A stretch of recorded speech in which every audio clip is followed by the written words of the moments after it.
എല്ലാവർക്കും നമസ്കാരം.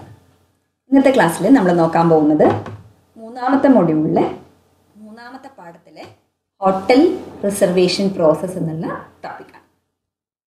കഴിഞ്ഞ ക്ലാസ്സിൽ റിസർവേഷനെ കുറിച്ച് കുറേ കാര്യങ്ങൾ നമ്മൾ പഠിച്ചു കഴിഞ്ഞതാണ്. ഇന്ന് നമ്മൾ അതിൻ്റെ മറ്റ് ഡീറ്റെയിൽസിലേക്ക് പോവാണ്. റിസർവേഷനുമായി ബന്ധപ്പെട്ട മറ്റ് ഡീറ്റെയിൽസ് എന്തൊക്കെയാണെന്ന് നോക്കാം. റിസർവേഷൻ പ്രോസസ്സുമായി ബന്ധപ്പെട്ട് നമുക്ക് 5 സബ് ടോപ്പിക്സ് കൂടി പഠിക്കാനുണ്ട്. ഓരോന്നായിട്ട് നമുക്ക് നോക്കാം. ആദ്യത്തേത് സിസ്റ്റംസ് ഓഫ് റിസർവേഷൻ, അടുത്തത് basic reservation activities, group reservation, amendment and cancellation and over booking. ഇങ്ങനെയുള്ള 5 സബ് ടോപ്പിക്സ് ആണ് ഇന്നത്തെ ക്ലാസ്സിൽ നമ്മൾ പരിചയപ്പെടാൻ പോകുന്നത്. ഓക്കെ, നമുക്ക് ഓരോന്നായിട്ട് തുടങ്ങാം. ആദ്യത്തേത് സിസ്റ്റംസ് ഓഫ് റിസർവേഷൻ. റിസർവേഷൻ്റെ പല സംവിധാനങ്ങൾ. Hotels are following different reservation systems depending upon their size and finance. ഒരു ഹോട്ടലും മറ്റൊരു ഹോട്ടലും ഒരേ രീതിയിലായിരിക്കില്ല റിസർവേഷൻ നടത്തുന്നത്. അവരവരുടെ സൈസ് വലിപ്പത്തിനനുസരിച്ചും സാമ്പത്തിക ഫിനാൻസ് എന്ന് പറഞ്ഞാൽ സാമ്പത്തിക സ്ഥിതിക്ക് അനുസരിച്ചും അവർക്ക് അവരിഷ്ടമുള്ള രീതിയിലായിരിക്കും റിസർവേഷൻ സംവിധാനം ഒരുക്കിയിട്ടുണ്ടാവുക. അങ്ങനെയുള്ള പലതരം സംവിധാനങ്ങളിൽ ഏതാണോ ഹോട്ടലിന് സ്യൂട്ടബിൾ എന്ന് ഹോട്ടൽ തീരുമാനിക്കും. അതിനനുസരിച്ചായിരിക്കും അവർ റൂം ബുക്ക് ചെയ്യുന്ന ആ സംവിധാനം ഉപയോഗപ്പെടുത്തുന്നത്. അങ്ങനെ ഉപയോഗപ്പെടുത്താവുന്ന 4 സിസ്റ്റംസിനെ കുറിച്ചാണ് നമ്മളിപ്പോൾ പഠിക്കാൻ പോകുന്നത്. The major systems used by hotels are manual system, computer reservation system, central reservation system and instant reservation system. ഇവ ഓരോന്നും എന്താണെന്ന് നമുക്ക് ഡീറ്റെയിൽഡ് ആയിട്ട് പഠിക്കാം. ഓക്കെ, ആദ്യത്തേത് മാനുവൽ സിസ്റ്റം. മാനുവൽ എന്നുള്ള വാക്ക് കേൾക്കുമ്പോൾ തന്നെ നിങ്ങൾക്കറിയാം, എഴുതി തയ്യാറാക്കുന്ന, കൈകൊണ്ട് എഴുതി തയ്യാറാക്കുന്ന സംവിധാനമാണ് മാനുവൽ. അതായത് ഒരു അതിഥിക്ക് വേണ്ടി റൂം ബുക്ക് ചെയ്യുമ്പോൾ അതിഥിയുടെ പേരും മറ്റ് ഡീറ്റെയിൽസും എഴുതി വയ്ക്കുന്ന ശീലമുള്ള സംവിധാനമാണ് manual system. Okay, this used by small hotels. ചെറിയ ഹോട്ടലുകളാണ് ഉപയോഗിക്കുന്നത്. In which a diary is used to record reservation. അവിടെ ഉപയോഗിക്കുന്ന ഒരു ഡയറിയാണ്. സാധാരണ നിങ്ങൾ ഡയറി എന്ന് പറഞ്ഞാൽ എല്ലാവർക്കും അറിയാം, ഡയറിയിൽ ഒരു പ്രത്യേക ഡേറ്റ് ഉള്ള ഡയറി ആണെങ്കിൽ, ഇപ്പോൾ ഡിസംബർ 25-നാണ് റൂം ബുക്ക് ചെയ്യുന്നതെങ്കിൽ ഡിസംബർ 25-ൻ്റെ ഡേറ്റിൽ ഏതൊക്കെ ഗസ്റ്റാണോ റൂം ബുക്ക് ചെയ്തിട്ടുള്ളത് ആ ഗസ്റ്റിൻ്റെ പേരും അഡ്രസ്സും ഏത് റൂമാണോ ബുക്ക് ചെയ്തത് അത്തരം കാര്യങ്ങൾ എഴുതി വയ്ക്കുന്നു. ആ സംവിധാനത്തിനെയാണ് മാനുവൽ സിസ്റ്റം ഓഫ് റിസർവേഷൻ എന്ന് പറയുന്നത്. It is used by small hotels. വളരെ ചെറിയ ഹോട്ടലിൽ മാത്രമേ ഉപയോഗിക്കാൻ പറ്റുള്ളൂ. ബിക്കോസ് ഡയറിയിൽ എത്ര സ്ഥലമേ ഉള്ളൂ അല്ലേ, ഒരു പേജിൽ എഴുതാവുന്ന സ്ഥലത്ത് മാത്രമേ എഴുതാൻ പറ്റുള്ളൂ. അപ്പോൾ കുറേ റൂമുള്ള ഹോട്ടലാണെങ്കിൽ it it's not possible, it's not suitable also. അത് അനുയോജ്യമല്ല ഇങ്ങനെ എഴുതി വയ്ക്കുന്നത്, ഒരു പേജിൽ കൊള്ളുന്നില്ല ഡീറ്റെയിൽസ് മുഴുവനും അല്ലേ. അപ്പോൾ അതുകൊണ്ട് ചെറിയ ഹോട്ടലിൽ മാത്രമാണ് മാനുവൽ സിസ്റ്റം അഡോപ്റ്റ് ചെയ്യുന്നത് അഥവാ ഉപയോഗിക്കുന്നത്. ഓക്കെ, അടുത്തത് കമ്പ്യൂട്ടർ റിസർവേഷൻ സിസ്റ്റം. ആ വേർഡിൽ തന്നെ നിങ്ങൾക്ക് മനസ്സിലാക്കാൻ പറ്റും, കമ്പ്യൂട്ടർ ഉപയോഗിച്ചിട്ടാണ് ഗസ്റ്റിൻ്റെ റിസർവേഷൻ റെക്കോർഡ് ചെയ്ത് വയ്ക്കുന്നത്. ഗസ്റ്റ് റൂം ബുക്ക് ചെയ്യുന്ന കാര്യങ്ങൾ മുഴുവൻ കമ്പ്യൂട്ടറിൽ സ്റ്റോർ ചെയ്ത് വയ്ക്കുന്നു. അത്തരം സംവിധാനത്തിനെ പറയുന്ന പേരാണ് computer reservation system. This is A fully automatic system in which all reservation procedures are done and records are kept using computer. ഈ 2 സിസ്റ്റം തമ്മിലുള്ള വ്യത്യാസം, ആദ്യത്തേതിൽ കമ്പ്യൂട്ടർ ഉപയോഗിച്ചില്ല, ഡയറി മാത്രമായിരുന്നു ഉപയോഗിച്ചത്. But in this system hotel use computers. Computer ഉപയോഗിച്ചിട്ടാണ് എല്ലാ reservation നടപടിക്രമങ്ങളും, procedures എന്ന് പറഞ്ഞാൽ നടപടിക്രമങ്ങളൊക്കെ ചെയ്യുന്നത്. റിസർവേഷൻ എടുക്കുന്നതും കമ്പ്യൂട്ടർ ഉപയോഗിച്ച് അതിൻ്റെ ഡീറ്റെയിൽസ് റെക്കോർഡ് ചെയ്ത് വെക്കാനും കമ്പ്യൂട്ടർ തന്നെ ഉപയോഗിക്കുന്നു. ഇതിനെയാണ് കമ്പ്യൂട്ടർ റിസർവേഷൻ സിസ്റ്റം എന്ന് പറയുന്നത്. ഇനി മറ്റൊന്ന് പഠിക്കാൻ നമുക്ക് നോക്കാം. അടുത്തത് സെൻട്രൽ റിസർവേഷൻ സിസ്റ്റം. അതിനൊരു ചുരുക്കപ്പേരുണ്ട്, CRS. This is a system of reservation used by chain hotels. Chain ഹോട്ടലുകളാണ് ഇത് ഉപയോഗിക്കുന്നത്. in which a certain percentage of hotel rooms of different hotels are reserved by a central office. ശ്രദ്ധിക്കേണ്ട ഒരു കാര്യമുണ്ട്, ഒരു central ഓഫീസാണ് റിസർവേഷൻ എടുക്കുന്നത്. Chain ഹോട്ടലുകളിൽ മാത്രമേ ഇത് സാധിക്കൂ. അപ്പോൾ ചെയിൻ ഹോട്ടലുകളുടെ മുഴുവൻ റൂമുകളുമല്ല, ഒരു നിശ്ചിത ശതമാനം, എ സർട്ടൻ പെർസെൻറ്റേജ്.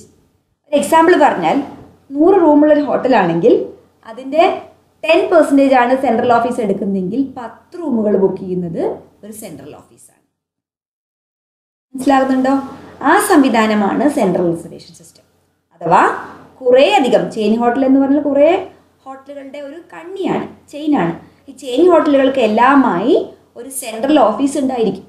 ഈ സെൻട്രൽ ഓഫീസാണ് ആ ഹോട്ടലുകളുടെ മൊത്തം റൂമുകളുടെ ഒരു നിശ്ചിത ശതമാനം, സർട്ടൻ പെർസെൻറ്റേജിൻ്റെ ബുക്കിംഗ് എടുക്കുന്നത്, റിസർവേഷൻ നടത്തുന്നത്. ആ സംവിധാനത്തിനെയാണ് സെൻട്രൽ റിസർവേഷൻ സിസ്റ്റം എന്ന് പറയുന്നത്. ക്ലിയർ ആവുന്നുണ്ടോ? ഒരു ഹോട്ടലിലെ നിശ്ചിത ശതമാനം റൂമുകൾ മാത്രം അവയുമായി ബന്ധപ്പെട്ട ഒരു സെൻട്രൽ ഓഫീസ് റിസർവേഷൻ നടത്തുന്നതിനെയാണ് സെൻട്രൽ റിസർവേഷൻ സിസ്റ്റം എന്ന് പറയുന്നത്. ഇത് വേണമെങ്കിൽ ഒരു ഹോട്ടലിന് ഉപയോഗിക്കാം. നമ്മൾ 3 പഠിച്ചു കഴിഞ്ഞു. മാനുവൽ സിസ്റ്റം ആദ്യം പഠിച്ചു, രണ്ടാമത് കമ്പ്യൂട്ടർ റിസർവേഷൻ സിസ്റ്റം പഠിച്ചു, ഇപ്പം നമ്മൾ കണ്ടത് സെൻട്രൽ റിസർവേഷൻ സിസ്റ്റം പഠിച്ചു. ഇനി ഒന്നുകൂടിയുണ്ട്, അതാണ് ഇൻസ്റ്റൻറ്റ് റിസർവേഷൻ സിസ്റ്റം.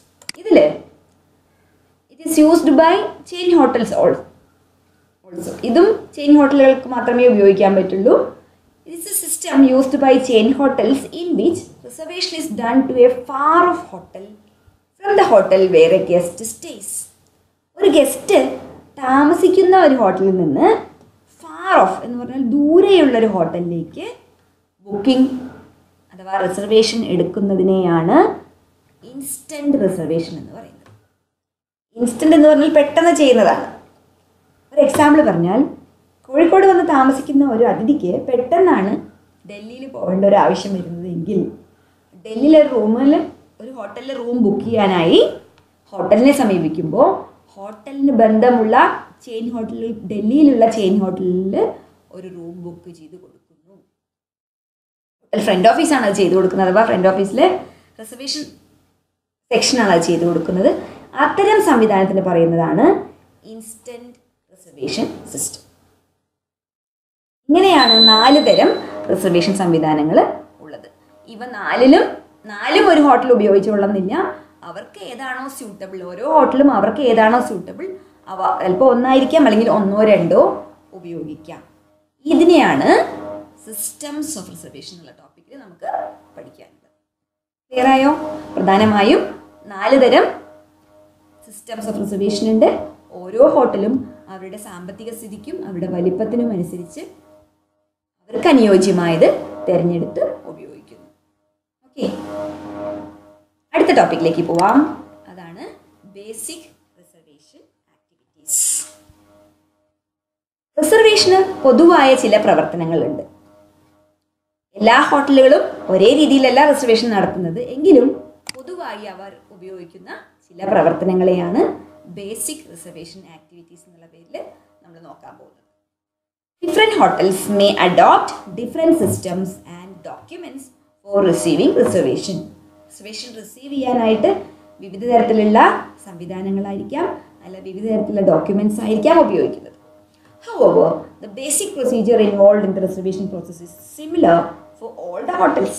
എന്തൊക്കെ തന്നെ പറഞ്ഞാലും എല്ലാ ഹോട്ടലിനും പൊതുവായ ചില നടപടിക്രമങ്ങളുണ്ട്.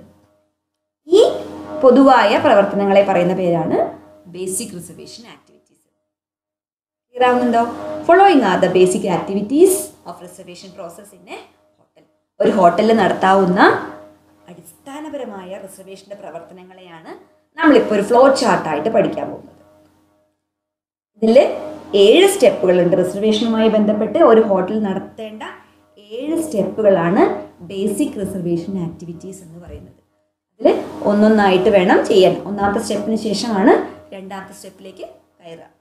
ഓക്കെ, അവ എന്താണെന്ന് നമുക്ക് ഓരോന്നായിട്ട് നോക്കാം. ആദ്യത്തേത് റിസീവിങ് എൻക്വയറീസ്. എൻക്വയറി എന്ന് പറഞ്ഞാൽ അന്വേഷണം സ്വീകരിക്കുക. അതായത് ഹോട്ടലിൽ റൂം ഉണ്ടോ ഇല്ലയോ, റിസർവ് ചെയ്യാൻ പറ്റുമോ എന്നുള്ള എൻക്വയറി സ്വീകരിക്കലാണ് ആദ്യത്തെ റിസർവേഷൻ്റെ step. First step is receiving enquiry. അങ്ങനെ എൻക്വയറി കിട്ടി, റിസർവേഷൻ ഉണ്ടോ, ലഭ്യമാണോ, റൂമുണ്ടോ എന്ന് ചോദിച്ചു കഴിഞ്ഞാൽ അടുത്ത സ്റ്റെപ്പാണ് determining rooms and room rates. Room ഉണ്ടോ എന്ന് റിസർവേഷൻ സെക്ഷൻ നോക്കും, അതിൻ്റെ റേറ്റ് എന്താണെന്ന് കൃത്യമായി ഗസ്റ്റിന് പറഞ്ഞു കൊടുക്കുന്നു. ഇതാണ് രണ്ടാമത്തെ സ്റ്റെപ്പ്. ഡിറ്റർമിനിങ് റൂം, അവരാവശ്യപ്പെടുന്ന തരത്തിലുള്ള റൂം. പലതരം റൂമുകളെ പറ്റി നമ്മൾ പഠിച്ചു കഴിഞ്ഞതാണ്.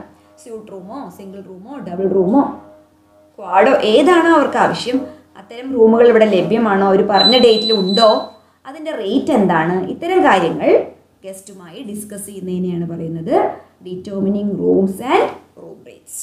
ഓക്കെ, ഇനി അടുത്ത് ഇങ്ങനെ തീരുമാനമായി കഴിഞ്ഞു, ഗസ്റ്റിനോട് പറഞ്ഞു ഇത്രയാണ് റൂമുള്ളത്, നിങ്ങൾ പറഞ്ഞ ഡേറ്റിൽ ഈ റൂമുണ്ട്, ഇത്രയാണ് അതിൻ്റെ റേറ്റ്, ഗസ്റ്റ് ഓക്കെ ആണെങ്കിൽ ഇനി അടുത്ത സ്റ്റെപ്പിലേക്ക് പോവുകയാണ്. അത് accepting or denying request for reservation. ചില സമയത്ത് അവർ പറഞ്ഞ റൂം ഉണ്ടാകില്ല, അപ്പോൾ ഡിനൈ ചെയ്യേണ്ടി വരും, നിരാകരിക്കേണ്ടി വരും ഒരു റിക്വസ്റ്റ്. അല്ല, അവർക്ക് അവർ പറഞ്ഞ റൂം ഹോട്ടലിൽ ഉണ്ടെങ്കിൽ ആക്സെപ്റ്റ് ചെയ്യുന്നു, സ്വീകരിക്കുന്നു, റിസർവേഷൻ ആക്സെപ്റ്റ് ചെയ്യുന്നു. ഇതിലേതെങ്കിലും ഒന്നേ നടക്കുന്നുള്ളൂ, ഒന്നുകിൽ accepting, otherwise denying the request. അപേക്ഷ സ്വീകരിക്കുന്നു അല്ലെങ്കിൽ നിരാകരിക്കുന്നു, റിസർവേഷനുള്ള അപേക്ഷ. എന്തുകൊണ്ടായിരിക്കും നിരാകരിക്കുക? Either it may be room may not be available, room ഉണ്ടായിരിക്കില്ല, അവർ ആവശ്യപ്പെട്ട റൂം ആ ഡേറ്റിൽ ഫ്രീ ആയിട്ടുണ്ടാവില്ല, അല്ലെങ്കിൽ റേറ്റും അവർക്ക് ഗസ്റ്റിന് താല്പര്യം ഉണ്ടാവില്ല, ഈ റേറ്റ് ആണെങ്കിൽ ഞങ്ങൾക്ക് വേണ്ട എന്ന് പറഞ്ഞേക്കാം. എന്ത് തന്നെയായാലും ആക്സെപ്റ്റിംഗ് ഓർ ഡിനൈയിങ് ദ റിക്വസ്റ്റ്, ഗസ്റ്റിൻ്റെ അപേക്ഷ സ്വീകരിക്കുന്നു അഥവാ നിരാകരിക്കുന്നു, ഇതാണ് മൂന്നാമത്തെ സ്റ്റെപ്പ്. ഓക്കെ, ഇനി അടുത്ത സ്റ്റെപ്പ് എന്താണെന്ന് നമുക്ക് നോക്കാം. അടുത്തതായിട്ട് ക്രിയേറ്റിംഗ് റിസർവേഷൻ റെക്കോർഡ്. ആക്സെപ്റ്റ് ചെയ്ത് കഴിഞ്ഞാൽ റെക്കോർഡ് ക്രിയേറ്റ് ചെയ്യാനുണ്ട്. ഓക്കെ, റെക്കോർഡ് എന്ന് പറഞ്ഞാൽ എന്താ? കൃത്യമായ രേഖകൾ സൂക്ഷിച്ചു വയ്ക്കാൻ. ഗസ്റ്റിൻ്റെ റിസർവേഷനുമായി ബന്ധപ്പെട്ട ഗസ്റ്റിൻ്റെ പേര്, ഗസ്റ്റിൻ്റെ അഡ്രസ്സ്, ഏത് ഡേറ്റാണ് വരുന്നത്, എത്ര റൂമാണ് ബുക്ക് ചെയ്തത് എന്നുള്ള ഡീറ്റെയിൽസാണ് ഇവിടെ തയ്യാറാക്കുന്നത്. അടുത്തത് കൺഫേമിംഗ് റിസർവേഷൻ. ഇങ്ങനെ തയ്യാറായി കഴിഞ്ഞു കഴിഞ്ഞാൽ ഇത് ഗസ്റ്റിനെ അറിയിക്കണം, ഗസ്റ്റിന് കയ്യിൽ നിന്ന് ഒരു കൺഫർമേഷൻ ലെറ്റർ കിട്ടണം. കഴിഞ്ഞ ക്ലാസ്സിൽ നമ്മൾ കണ്ടു, കൺഫേംഡ് റിസർവേഷൻ എന്നുള്ളത് കണ്ടു അല്ലേ. Guest must inform the hotel regarding their consent. അവരുടെ സമ്മതം ഗസ്റ്റ് ഒരു റിട്ടേൺ മെയിൽ വഴിയോ അല്ലെങ്കിൽ ഇമെയിൽ വഴിയോ ഹോട്ടലിനെ അറിയിക്കുന്നു. ഇതിനെയാണ് കൺഫേമിംഗ് റിസർവേഷൻ എന്ന് പറയുന്നത്. ആദ്യത്തേതിൽ എൻക്വയറി ആയിരുന്നു, പിന്നെ ഇപ്പോഴാണ് റിസർവേഷൻ കൺഫർമേഷൻ ആവുന്നത്. റൂം ലഭ്യമാണെങ്കിൽ ഗസ്റ്റിന് ആ ദിവസം വരാൻ താല്പര്യമുണ്ടെന്ന് ഉറപ്പിക്കുന്ന സ്റ്റെപ്പാണ് കൺഫേമിംഗ് റിസർവേഷൻ. അടുത്തത് maintaining the record. Record create ചെയ്താൽ മാത്രം പോരാ, കൺഫർമേഷന് ശേഷം അവ മെയിൻറ്റെയിൻ ചെയ്ത് വെക്കണം, സൂക്ഷിച്ചു വെക്കണം. ഹോട്ടലിൽ ഗസ്റ്റ് വരുന്നത് വരെ അത്തരം റെക്കോർഡ്സ് കൃത്യമായി സൂക്ഷിച്ചു വെക്കണം. ഒരു പക്ഷേ സെപ്റ്റംബറിലായിരിക്കും ഗസ്റ്റ് റിസർവേഷൻ എടുക്കുന്നത്, ബുക്കിംഗ് എടുക്കുന്നത്, വരുന്നത് നെക്സ്റ്റ് ജാനുവരി ഓർ ഫെബ്രുവരി ആയിരിക്കും. അപ്പോൾ അത്രയും കാലം ആ റിസർവേഷൻ്റെ റെക്കോർഡ്സ് സൂക്ഷിക്കുക എന്നുള്ളതാണ് അടുത്ത പ്രധാനപ്പെട്ട ജോലി. Okay, and the last step is producing reservation report. ആവശ്യമായ റിസർവേഷൻ്റെ റിപ്പോർട്ടുകൾ തയ്യാറാക്കുക. മാനേജ്മെൻറ്റിന് പലപ്പോഴായിട്ട് ഇത് കൊടുക്കേണ്ടി വരും. അപ്പോൾ ഇതും റിസർവേഷൻ്റെ പ്രവർത്തനത്തിലെ പ്രധാനപ്പെട്ട ഒരു സ്റ്റെപ്പാണ്, producing the report of reservation. These are the 7 steps in the reservation activities of a hotel. ഓരോന്നായിട്ട് കണ്ടതാണ്. ഒന്നുകൂടി നോക്കണോ? ഒന്നുകൂടി നോക്കാം. ആദ്യത്തേത് റിസീവിങ് എൻക്വയറി, അപേക്ഷ സ്വീകരിക്കുന്നു. 2, determining rooms and room rates. Room ഉണ്ടോ, റൂമിൻ്റെ റേറ്റ് എത്രയാണ് അത് നോക്കുന്നു.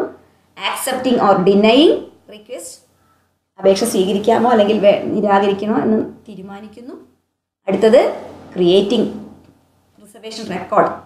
ആക്സെപ്റ്റ് ചെയ്യുകയാണെങ്കിൽ അതിൻ്റെ റെക്കോർഡ് സൂക്ഷിക്കുന്നു, തയ്യാറാക്കുന്നു. അടുത്തത് കൺഫേമിംഗ്, ഉറപ്പിക്കുന്നു. ഗസ്റ്റിൻ്റെ സമ്മതം കിട്ടിയതിന് ശേഷം അത് ഉറപ്പിച്ചു വയ്ക്കുന്നു. അടുത്തത് maintaining reservation record. Reservation record കൃത്യമായി സൂക്ഷിക്കുന്നു അഥവാ നിലനിർത്തുന്നു. Last one producing reservation report.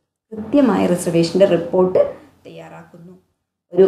ഓരോ ദിവസവും എത്ര റിസർവേഷൻ കിട്ടി, അല്ലെങ്കിൽ ഓരോ മന്ത്ലി ആണെങ്കിലും വീക്ക്ലി ആണെങ്കിലും മൊത്തം എത്ര റിസർവേഷൻ കിട്ടി, ഏത് ഡേറ്റിലേക്കാണ് കിട്ടിയത് എന്നൊരു റിപ്പോർട്ട് തയ്യാറാക്കുന്നതാണ് പ്രൊഡ്യൂസിങ് റിസർവേഷൻ ഇത്രയുമാണ് പ്രധാനമായും റിസർവേഷൻ്റെ പ്രവർത്തനങ്ങൾ, ആക്ടിവിറ്റീസ് ഓഫ് എ ഹോട്ടൽ.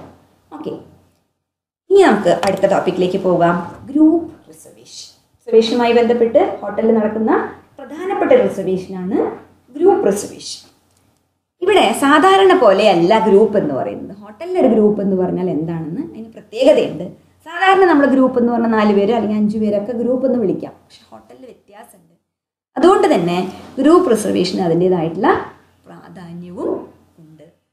ഹോട്ടലിലെ ഗ്രൂപ്പ് റിസർവേഷൻ എന്ന് പറഞ്ഞാൽ വളരെ പ്രത്യേകതയുള്ളതാണ്. അതെന്താണെന്ന് നമുക്ക് നോക്കാം.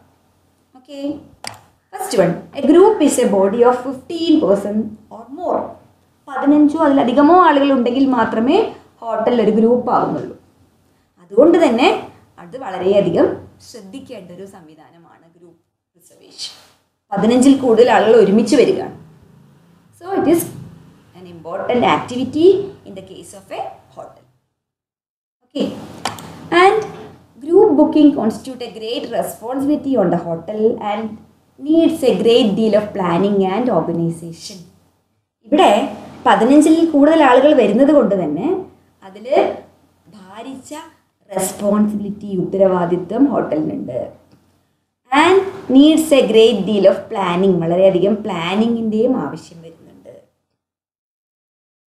ആൻഡ് ഓർഗനൈസേഷൻ, അതിൻ്റെ അറേഞ്ച്മെൻറ്റും കൃത്യമായി ചെയ്യണം. ഒരേ സമയം 15 ആകാം, അല്ലെങ്കിൽ 30 ആകാം, അല്ലെങ്കിൽ 40 ആകാം, ഒരുപാട് ആളുകൾ ഒരുമിച്ച് വരുന്നത് കൊണ്ട് വളരെയധികം ശ്രദ്ധ ഗ്രൂപ്പ് റിസർവേഷൻ എടുക്കുമ്പോഴും വേണം, അതുമായി ബന്ധപ്പെട്ട കാര്യങ്ങൾ ചെയ്യുമ്പോഴും വേണം. അതുകൊണ്ട് വളരെ ഇമ്പോർട്ടൻ്റ് ആയിട്ടുള്ള പ്രവർത്തനമാണ് ഗ്രൂപ്പ് റിസർവേഷൻ. മറ്റൊരു കാര്യം, as it involves volume of business, management offers special discounts to group. ഇവിടെ ബിസിനസ്സിൻ്റെ വോള്യൂം, വ്യാപ്തി വളരെ വലുതാണ്. കൂടുതൽ ആളുകൾ ഒരേ സമയം ഹോട്ടലിൽ വന്നു, ഹോട്ടലിലെ സൗകര്യങ്ങൾ ഉപയോഗിക്കുന്നു, ഹോട്ടലിൽ കുറേ റൂമുകൾ ഒരേ സമയം. 15 കൂടുതൽ ആളുകൾ വരുമ്പോൾ കുറേയധികം റൂമുകൾ വേണ്ടി വരും, ഫുഡ് കുറേയധികം ചിലവാകുന്നു, ഒരേ സമയം അവർ പല ഫെസിലിറ്റീസ് ഉപയോഗിക്കുന്നു. അതുകൊണ്ട് തന്നെ മാനേജ്മെൻറ്റ് എന്ത് ചെയ്യുന്നു? They offer special discount to group. ഗ്രൂപ്പിന് വേണ്ടി സ്പെഷ്യൽ ഡിസ്കൗണ്ടുകൾ കൊടുക്കാറുണ്ട്. അതും ഗ്രൂപ്പ് റിസർവേഷൻ്റെ കാര്യത്തിൽ വളരെ ഇമ്പോർട്ടൻ്റ് ആണ്, പ്രത്യേകം ശ്രദ്ധ കൊടുക്കണം. അടുത്തത്, A hotel gets group business from A travel agent, tour operator or embassies etcetera. ഹോട്ടലിൽ സാധാരണയായിട്ട് ഗ്രൂപ്പ് റിസർവേഷൻ കിട്ടുന്നത് ട്രാവൽ ഏജൻറ്റ് വഴിയാകാം, ടൂർ ഓപ്പറേറ്റർ വഴിയാകാം, അല്ലെങ്കിൽ എംബസികൾ വഴിയാകാം. സോഴ്സസ് ഓഫ് റിസർവേഷനിൽ നമ്മൾ കഴിഞ്ഞ ക്ലാസ്സിൽ കണ്ടതാണ് എവിടെ നിന്നൊക്കെയാണ് റിസർവേഷൻ ഹോട്ടലിലേക്ക് വരുന്നതെന്ന്. പക്ഷേ ഗ്രൂപ്പ് റിസർവേഷൻ അധികവും വരുന്നത് ട്രാവൽ ഏജൻറ്റ് വഴിയോ ടൂർ ഓപ്പറേറ്റേഴ്സ് വഴിയോ എംബസികൾ വഴിയോ ആണ്. ഇത്രയുമാണ് ഗ്രൂപ്പ് റിസർവേഷനുമായി ബന്ധപ്പെട്ട് നമുക്ക് മനസ്സിലാക്കാനുള്ളത്. Group is a body of 15 persons or more. Okay, and it constitute great responsibility on the hotel. ഹോട്ടലിൽ വളരെ ഭാരിച്ച ഉത്തരവാദിത്തമുള്ള ഒരു സംവിധാനമാണ് ഗ്രൂപ്പ് റിസർവേഷൻ. അപ്പോൾ അതുകൊണ്ട് റിസർവേഷൻ എടുക്കുമ്പോൾ വളരെ ശ്രദ്ധാപൂർവം കൈകാര്യം ചെയ്യണം. ഓക്കെ, നമുക്ക് അടുത്ത ടോപ്പിക്കിലേക്ക് പോകാം. That is amendment and cancellation ആണ്. ആദ്യത്തേത് അമെൻമെൻറ്റ്. ശ്രദ്ധിക്കാം, അമെൻമെൻറ്റ് എന്ന് പറഞ്ഞ വാക്കിൻ്റെ അർത്ഥമാണ് നമ്മളിവിടെ കൊടുക്കുന്നത്. The process of changing the original booking as per the guest request is called amendment. മാറ്റം എന്നാണ് ഉദ്ദേശിക്കുന്നത്. ഇവിടെ മാറ്റം വരുന്നത് എന്താണ്? ഒറിജിനൽ ബുക്കിങ്ങിലാണ് മാറ്റം വരുന്നത്. അത് അത്തരം ഒരു പ്രവർത്തനമാണ് amendment. The process of changing original booking as per the guest request. ഗസ്റ്റിന് എന്തെങ്കിലും കാരണങ്ങൾ കൊണ്ട് ഗസ്റ്റ് ബുക്ക് ചെയ്ത ദിവസം വരാൻ പറ്റുന്നില്ല എങ്കിൽ ഗസ്റ്റ് അത് മുൻകൂട്ടി വിളിച്ചു പറഞ്ഞുകൊണ്ട് അത് മാറ്റം വരുത്താം. ഫോർ എക്സാമ്പിൾ, ഓഗസ്റ്റ് 15 വരാൻ തീരുമാനിച്ച ഒരു ഗസ്റ്റ് പ്ലാൻ മാറ്റി 17 വരുന്നത്. അന്ന് റൂമുണ്ടോ എന്ന് ചോദിക്കുന്നു.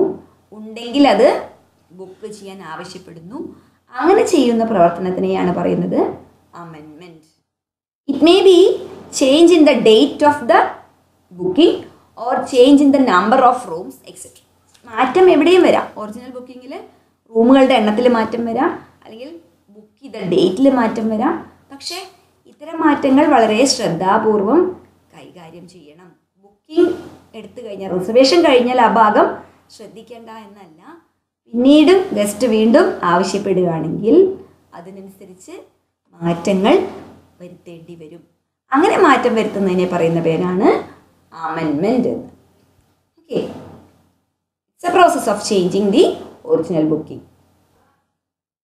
ഇതുമായി ബന്ധപ്പെട്ട് മറ്റൊരു കാര്യം, when such a request arrives to the hotel, ഹോട്ടലിലേക്ക് അത്തരം ഒരു റിക്വസ്റ്റ് വരികയാണെങ്കിൽ റിസർവേഷൻ സെക്ഷൻ എന്ത് ചെയ്യുന്നു? they will check whether it can be accepted or not.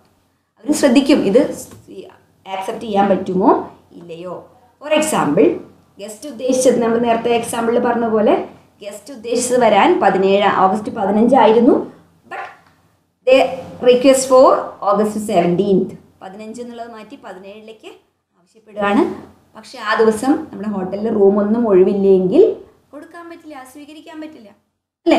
അപ്പോൾ അതാണ് ആദ്യം ചെയ്യുന്നത്. when such a request arrives to the hotel, reservation section എന്ത് ചെയ്യുന്നു? they will check whether it can be accepted or not. സ്വീകരിക്കാൻ പറ്റുമോ ഇല്ലയോ എന്ന് നോക്കും. നോക്കിയിട്ടോ, ഇഫ് പോസിബിൾ സർ, പറ്റുമെങ്കിൽ the necessary changes shall be made, ആവശ്യമായ മാറ്റങ്ങൾ വരുത്തുന്നു. and communicated to the concerned departments and the guests. Communicate ചെയ്യുന്നു, അറിയിക്കുന്നു, ആശയവിനിമയം നടത്തുന്നു. ആരെയൊക്കെയാണ് അറിയിക്കുന്നത്? ഗസ്റ്റിനെയാണ്. കൂടാതെ മറ്റ് ഡിപ്പാർട്ട്മെൻറ്റുകളെയും അറിയിക്കണം. ഓൾ കൺസേൺ ഡിപ്പാർട്ട്മെൻറ്റ്സ് എന്ന് പറയുന്നത് ഇവിടെ ഉദ്ദേശിക്കുന്നത് ഹൗസ് കീപ്പിംഗ്, F&B തുടങ്ങിയ ഹോട്ടലിലെ വിവിധ ഡിപ്പാർട്ട്മെൻറ്റുകളാണ്. ഫോർ എക്സാമ്പിൾ, ഒരു ഗ്രൂപ്പാണ് വരാൻ ഉദ്ദേശിച്ചത് എങ്കിൽ ഓഗസ്റ്റ് 15-നായിരുന്നു അവർ വരുന്നതെങ്കിൽ അവർക്ക് വേണ്ടി കുറേയധികം 30 പേരുടെ ഒരു ഗ്രൂപ്പാണെങ്കിൽ അവർക്ക് വേണ്ടി 10 റൂമുകളൊക്കെ ക്ലീൻ ചെയ്ത് വെച്ചിട്ടുണ്ടായിരിക്കാം. മുൻകൂട്ടി ക്ലീൻ ചെയ്യാൻ തയ്യാറായി വെക്കണം. ആരാണ് ചെയ്യേണ്ടത്? ഹൗസ് കീപ്പിംഗ് ആണ് അത് ചെയ്യുന്നത് അല്ലേ. അപ്പോൾ അന്നല്ല വേണ്ടത്, ഓഗസ്റ്റ് 17th ആണ് മാറ്റുന്നുണ്ട് എങ്കിൽ, അവർ അമെൻമെൻറ്റ് വരുത്തുന്നുണ്ട് എങ്കിൽ അക്കാര്യം മുൻകൂട്ടി ആരെ അറിയിക്കണം? ഹൗസ് കീപ്പിംഗ് ഡിപ്പാർട്ട്മെൻറ്റിനെ അറിയിക്കണം. അതും ഫ്രണ്ട് ഓഫീസിൻ്റെ ഡ്യൂട്ടിയാണ്. ഫ്രണ്ട് ഓഫീസിലെ റിസർവേഷൻ സെക്ഷൻ്റെ ഡ്യൂട്ടിയാണ്. മാറ്റം വരുത്താം. If possible the necessary changes shall be made, മാറ്റം വരുത്താം. And it should be communicated to all concern departments and the guest. ഗസ്റ്റിനെയും കൺസേൺ ഡിപ്പാർട്ട്മെൻറ്റിനെയും അറിയിക്കണമെന്ന് മാത്രം, കൃത്യമായിട്ട് മാറ്റങ്ങൾ വരുത്തിയ കാര്യം. ക്ലിയർ ആയോ? ഇതാണ് അമെൻഡ്മെൻറ്റുമായി ബന്ധപ്പെട്ട് നമുക്ക് നോക്കാനുള്ളത്. റിസർവേഷൻ്റെ മാറ്റത്തിനെ പറയുന്ന പേരാണ് അമെൻഡ്മെൻറ്റ് എന്ന്. അതിൻ്റെ സ്റ്റെപ്പ് ഇതൊക്കെയാണ്. അത്തരം റിക്വസ്റ്റ് കിട്ടിക്കഴിഞ്ഞാൽ അത് സ്വീകരിക്കാമെന്ന് നോക്കുന്നു. സ്വീകരിക്കാൻ പറ്റുമെങ്കിൽ അക്കാര്യം ഗസ്റ്റിനെയും കൺസേൺ ഡിപ്പാർട്ട്മെൻറ്റിനെയും അറിയിക്കുന്നു. റെക്കോർഡ്സിലൊക്കെ മാറ്റം വരുത്തുകയും ചെയ്യുന്നു. റെക്കോർഡ്സ് ക്ലിയറായി മാറ്റി വെക്കണം. ഓക്കെ, അതാണ് അമെൻമെൻറ്റ് എന്ന് പറയുന്നത്. ഓക്കെ, ഇനി അടുത്ത ടോപ്പിക്കിലേക്ക് പോവാം. That is cancellation. ക്യാൻസലേഷൻ എന്നുള്ള വാക്ക് കേൾക്കുമ്പോൾ തന്നെ നിങ്ങൾക്കറിയാം, ക്യാൻസൽ ചെയ്യുക, ഒഴിവാക്കുക എന്നുള്ളതാണ്. ഇവിടെയും ഒഴിവാക്കുന്നത് ഗസ്റ്റിൻ്റെ റിക്വസ്റ്റ് പ്രകാരമാണ്. Process of cancelling the original booking as per the request of the guest is called cancellation of reservation. പക്ഷേ വെറുതെ അങ്ങനെ ക്യാൻസൽ ചെയ്യാൻ ഹോട്ടൽ അനുവദിക്കില്ല. ഓരോ ഹോട്ടലിനും അവരുടേതായിട്ട് ചില പോളിസികളുണ്ട്, നയങ്ങളുണ്ട്. Each hotel has their own policy of cancellation. ഓരോ ഹോട്ടലിനും അവരുടേതായിട്ടുള്ള പ്രത്യേക നടപടിക്രമങ്ങളുണ്ട് ക്യാൻസൽ ചെയ്യാനായിട്ട്. ഓക്കെ, അവയ്ക്കനുസരിച്ച് മാത്രമേ അവർ ചെയ്യാൻ പറ്റൂ. എന്തുകൊണ്ടാണ് ഇത് ക്യാൻസലേഷൻ ഓരോ പോളിസി ഉണ്ടെന്ന് പറയുന്നത്? ശ്രദ്ധിക്കുക. ചിലപ്പോൾ ഹോട്ടലിൽ 10 നമ്മൾ നേരത്തെ പറഞ്ഞ ഗ്രൂപ്പ് റിസർവേഷനാണ് നടത്തുന്നത്. 10 റൂം ബുക്ക് ചെയ്തു, അവർ ക്യാൻസൽ ചെയ്യുകയാണെങ്കിൽ ആ 10 റൂമും ഹോട്ടലിന് അന്നത്തെ ബിസിനസ് നഷ്ടമാകുന്നു. ഓക്കെ, അതുകൊണ്ട് തന്നെ അത് വളരെ ബുദ്ധിമുട്ടുണ്ടാക്കും. അതുകൊണ്ട് ഹോട്ടലിൽ അവരുടേതായിട്ട് ചില പോളിസികളുണ്ട്. ക്യാൻസൽ ചെയ്യണമെങ്കിൽ മുൻകൂട്ടി അറിയിക്കണമെന്നും അതിന് ചിലപ്പോൾ ചില ഫൈൻ ഈടാക്കുന്ന പ്രവർത്തനങ്ങളൊക്കെ ഓരോ ഹോട്ടലിനും അവരുടെ പോളിസിയുമായി ബന്ധപ്പെട്ട് ഉണ്ട്. ക്യാൻസലേഷൻ പോളിസി ഉണ്ട്. ഓരോ ഹോട്ടലും അവർക്ക് തീരുമാനിക്കാം, അവരുടെ മാനേജ്മെൻറ്റ് തീരുമാനിക്കാം അവരുടെ ക്യാൻസലേഷൻ പോളിസി എന്താണെന്ന്. അത് ഗസ്റ്റിനെ അറിയിക്കും. അപ്പോൾ ഇത് അനുസരിക്കാൻ ഗസ്റ്റ് ബാധ്യസ്ഥനാണ്. ക്ലിയറായോ? അപ്പോൾ ക്യാൻസലേഷൻ വെറുതെ അങ്ങോട്ട് ബുക്ക് ചെയ്തു പിന്നെ അങ്ങോട്ട് ക്യാൻസൽ ചെയ്യാൻ അങ്ങനെ പറ്റില്ല. Each hotel has their own policy of cancellation. And once the request for cancellation is accepted, it is important that the hotel communicate back to the guest and inform him of the cancellation. ക്യാൻസലേഷൻ്റെ അപേക്ഷ സ്വീകരിച്ചു കഴിഞ്ഞാൽ hotel എന്ത് ചെയ്യണം? Communicate ചെയ്യണം. ആർക്കാണ് communicate ചെയ്യേണ്ടത്? ഗസ്റ്റിനെ അറിയിക്കണം. നിങ്ങൾ പറഞ്ഞ നിങ്ങളുടെ റിക്വസ്റ്റ് പ്രകാരം നിങ്ങളുടെ റിസർവേഷൻ ക്യാൻസൽ ചെയ്തിട്ടുണ്ട് എന്നുള്ള കാര്യവും അതുമായി ബന്ധപ്പെട്ട് എന്താണ് ഹോട്ടലിൻ്റെ പോളിസി, ഫൈൻ എന്തെങ്കിലും ഉണ്ടോ എന്നുള്ള കാര്യവും ഗസ്റ്റിനെ അറിയിക്കണം. അതാണ് ക്യാൻസലേഷനുമായി ബന്ധപ്പെട്ട് മനസ്സിലാക്കാൻ. ഓക്കെ, അടുത്തത് ഓവർ ബുക്കിംഗ് എന്നുള്ളൊരു ടോപ്പിക്കാണ്. ഇതുമായി ബന്ധപ്പെട്ട തന്നെ ഒരു ടോപ്പിക്കാണ്, റിസർവേഷനുമായി ബന്ധപ്പെട്ട ഒരു ടോപ്പിക്ക് തന്നെയാണ് ഓവർ ബുക്കിംഗ്. ബുക്കിംഗ് എന്ന് നമുക്ക് നന്നായിട്ട് അറിയാം. ഓവർ ബുക്കിംഗ് എന്താണെന്ന് നമുക്ക് നോക്കാം. Okay, it is an act of booking more rooms than actually available by the hotel. ഒരു ഹോട്ടലിൽ ആക്ച്വലായിട്ട് എത്ര റൂമുണ്ടോ അതിൽ കൂടുതൽ ബുക്കിംഗ് എടുക്കുന്നതിനെ പറയുന്ന പേരാണ് ഓവർ ബുക്കിംഗ്. എക്സാമ്പിൾ പറഞ്ഞാൽ 50 റൂമുള്ളൊരു ഹോട്ടലിൽ ഒരു ദിവസം 55 റൂമിന് ബുക്കിംഗ് എടുത്തുവെങ്കിൽ ആ ഒരു പ്രവർത്തനം ആണ് ഓവർ ബുക്കിംഗ് എന്ന് അറിയപ്പെടുന്നത്. അത് സാധ്യമാണോ എന്ന് നിങ്ങൾക്ക് സംശയം തോന്നാം. ഇറ്റ്സ് എ സ്ട്രാറ്റജി, ഇതൊരു തന്ത്രമാണ് ബിസിനസ്സിൻ്റെ. മനസ്സിലാകുന്നുണ്ടോ? Okay, this is A deliberate act. Deliberate എന്ന് പറഞ്ഞാൽ നിർബന്ധപൂർവ്വം ചെയ്യുന്നതാണ്. ഹോട്ടൽ അറിഞ്ഞുകൊണ്ട്, നിർബന്ധം വെച്ചാൽ മനസ്സിലാക്കിക്കൊണ്ട് തന്നെ ചെയ്യുന്നതാണ്. നമുക്ക് 50 റൂം ഇവിടെ ഉള്ളൂ, പക്ഷേ 55 ബുക്കിംഗ് എടുക്കാം എന്ന് അവർ മനഃപൂർവ്വം ചെയ്യുന്ന പ്രവർത്തനമാണ്. ബൈ ദ റിസർവേഷൻ സെക്ഷനാണ് അത് ചെയ്യുന്നത്. To maintain 100% occupancy. എന്തിനാണ് ഇങ്ങനെ ചെയ്യുന്നത്? 100% റൂമുകൾ ഉപയോഗിക്കുന്നു, ഓക്യുപ്പൻസി എന്നാണ് ഉപയോഗിക്കുന്നു എന്ന് ഉറപ്പുവരുത്താൻ. 50 റൂമുകളിൽ 55 റൂമിന് റിസർവേഷൻ എടുത്താൽ അവർക്കറിയാം എന്തായാലും കുറച്ച് പേര് ക്യാൻസൽ ചെയ്യുകയും അല്ലെങ്കിൽ കുറച്ച് പേര് അമെൻമെൻറ്റ് വരുത്തുകയും ചെയ്യാറുണ്ട്. കുറേ വർഷത്തെ എക്സ്പീരിയൻസ് കൊണ്ട് അവർക്ക് നന്നായിട്ട് മനസ്സിലാകും. സാധാരണ ഒരു 10% ക്യാൻസൽ ചെയ്യാറുണ്ട് റിസർവേഷൻ, അല്ലെങ്കിൽ അമെൻമെൻറ്റ് നടത്താറുണ്ട്. അങ്ങനെയാണെങ്കിൽ തീർച്ചയായും കൂടുതൽ ബുക്കിംഗ് എടുത്തതുകൊണ്ട് ഒരു ബുദ്ധിമുട്ടുമില്ലാതെ എല്ലാവർക്കും റൂം കൊടുക്കാൻ പറ്റും. അങ്ങനെ എല്ലാ റൂമുകളും ഗസ്റ്റിനെ ഓക്യുപ്പൈ ചെയ്യാം, ബിസിനസ് നഷ്ടമില്ലാതെ കൊണ്ടുപോകാൻ പറ്റുമെന്ന് ഹോട്ടൽ റിസർവേഷൻ സെക്ഷന് അറിയാം. അവരുടെ എക്സ്പീരിയൻസിലൂടെ അറിയാം. അതുകൊണ്ടാണ് അവർ 100% ബുക്കിംഗ് എടുക്കുന്നത്. Okay, over booking represents an important strategy four main service providers that apply revenue management. ഇതൊരു പ്രധാനപ്പെട്ട തന്ത്രമാണ്, ബിസിനസ്സിൻ്റെ തന്ത്രമാണ്. മനസ്സിലാകുന്നുണ്ടോ? കാരണം അവരുടെ വരുമാനം റവന്യൂ മാനേജ്മെൻറ്റ് കൈകാര്യം ചെയ്യുമ്പോൾ വരുമാനം നഷ്ടപ്പെടാതിരിക്കാൻ. നേരെ മറിച്ച് 50 റൂമിന് 50 റൂമേ ബുക്കിംഗ് എടുത്തുള്ളൂ, അതിൽ 5 പേര് ക്യാൻസൽ ചെയ്ത് കഴിഞ്ഞാൽ തീർച്ചയായും ആ 5 റൂം ഇനി 5 റൂമിൻ്റെ പൈസ ഹോട്ടലിൽ നഷ്ടമാകും. മനസ്സിലാകുന്നുണ്ടോ? അതേസമയം 50ന് 55 റൂമിന് ബുക്കിംഗ് എടുത്തു കഴിഞ്ഞാൽ എങ്ങനെയായാലും 50 റൂം ഫുള്ളായിട്ട് ഗസ്റ്റിന് കൊടുക്കാൻ പറ്റും. 5 റൂമിന് ഇനിയിപ്പോൾ അഥവാ 55 പേരും ഒരുമിച്ച് വന്നാൽ അതിലുള്ള സൊല്യൂഷനും ഹോട്ടലിലുണ്ട്. അവരത് അടുത്തുള്ള ഹോട്ടലിലേക്ക് റെഫറലായിട്ട് വിടാറുണ്ട്.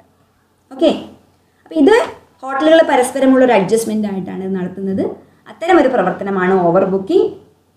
അടുത്ത നിയർ ബൈ ഹോട്ടലുമായിട്ട് അവർക്ക് കോൺടാക്റ്റ് ഉണ്ടാകും.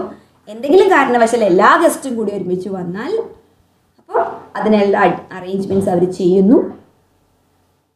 സ്റ്റിൽ അവർ ഇക്കാര്യം ഉറപ്പിച്ച് ചെയ്യാറുണ്ട്. സാധാരണ ചെയ്യുന്നൊരു പ്രവർത്തനമാണ് ഓവർ ബുക്കിംഗ്.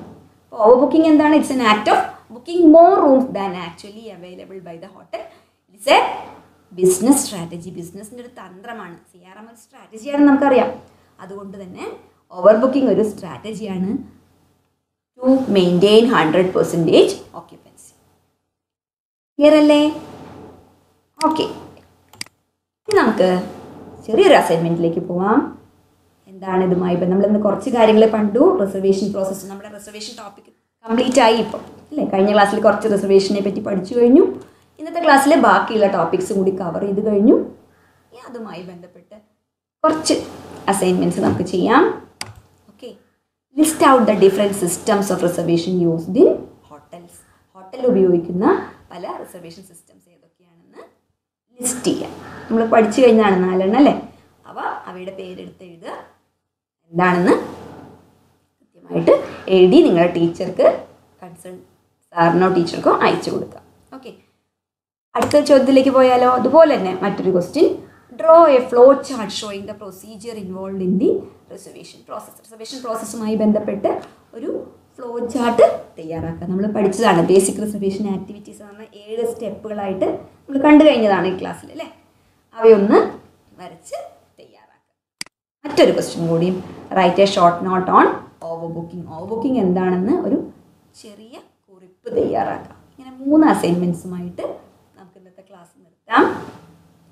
ഇതുവരെ ക്ലാസ് ശ്രദ്ധിച്ച് മനസ്സിലായി എന്ന് വിചാരിക്കുന്നു.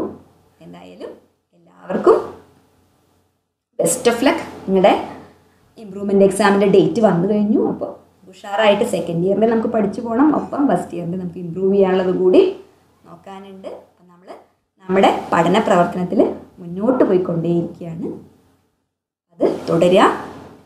Stay home, stay safe, and best of luck to all my students. Okay, thank you.